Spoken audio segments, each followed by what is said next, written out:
ಪಡೆದುಕೊಳ್ಳಬೇಕಲ್ಲ ಕಂದ. ಹೌದೇ ಮಾತೆ? ಮಗನೇ, ಜನನಿ, ನನ್ನ ಮಕ್ಕಳ ಸಂಭ್ರಮ ನೋಡಬೇಕು ಎನ್ನುವುದು ತಾಯಿಯ ಭಾಗ್ಯವಾದರೂ ಒಂದು ಬಂಗಾರದ ತುಂಡು ಕೂಡ ನಿಮ್ಮ ಕೊರಳಿಗೆ ಬೀಳದಂತೆ ನೋಡಿಕೊಂಡದ್ದನು ನಿಮ್ಮ ತಂದೆ. ಹೌದೇ ಮಾತೆ?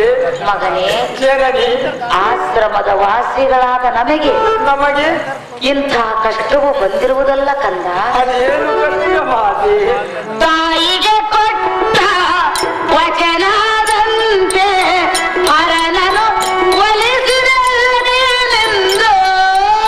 ಹೌದು ಮಾತೆ, ಅದರಿಂದ ಫಲವೇನಾಯ್ತು ಮಾತೆ? ಬಂದದ್ದನ್ನು ಅನುಭವಿಸಬೇಕು ರಾಮ. ಏನು ಹೇಳ್ತಿರುವೆ ಅಮ್ಮಯ್ಯ? ತಂದೆಗೆ ಕೊಟ್ಟ ವಚನವನ್ನು ಪಾಲಿಸು ನೀನೆಂದೆ.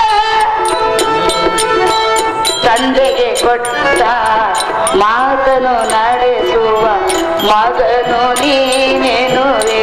ಅದು ನನ್ನಿಂದ ಸಾಧ್ಯವೇ ಅಮ್ಮಯ್ಯ? ಸಾಧ್ಯ ಮಾಡಿ ತೋರಿಸಬೇಕು ಕಂದ. ಹೌದೇ ಮಾತೆ?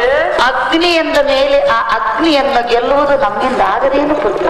ಏತಕ್ಕ ಏನು ಹೇಳ್ತಿರುವೆ ಮಾತೆ? ನಿನ್ನ ತಂದೆ ಮಾತು ಮೀರಿದವರು ಯಾರೂ ಇನ್ನೂ ಉಳಿದಿಲ್ಲವಲ್ಲ ಕಂದ. ಏನು ಹೇಳ್ತಿರುವೆ ಮಾತೆ? ತಂದೆಗೆ ಕೊಟ್ಟ ಮಾತಿನಂತೆ ನಡೆದುಕೋ ಎನ್ನುವೆ, ನಾನು ನಡೆದುಕೋ ಎನ್ನುವೆ. ಬದುಕಿ ಬಾಳುವ ಭಾಗ್ಯ ಪಡೆದು ಬಂದಿಲ್ಲ ಮಗನೇ.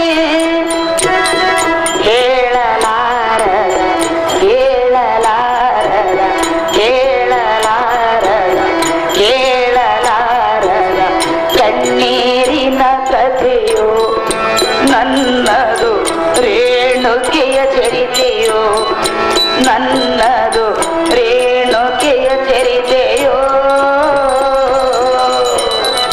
ರಾಮ, ಅಮ್ಮಯ್ಯ, ಬದುಕಿ ಬಾಳಬೇಕಾದ ಭಾಗ್ಯವನ್ನು ಪಡೆದು ಬಂದಿಲ್ಲ ನಿನ್ನ ಹೆತ್ತ ತಾಯಿಯು. ಅದು ಏನು ಹೇಳ್ತಿರುವೆ ಮಾತೆ? ಕೇಳಲಾರದ ಕಥೆಯಾಗಿರುವುದು ಈ ರೇಣುಕಾ ಚರಿತ್ರೆ. ಅಮ್ಮಯ್ಯ, ಮಗನೇ, ಜನನಿ, ತಾಯಿಗೆ ಕೊಟ್ಟ ಮಾತನ್ನು ಉಳಿಸಿಕೊಳ್ಳಬೇಕು.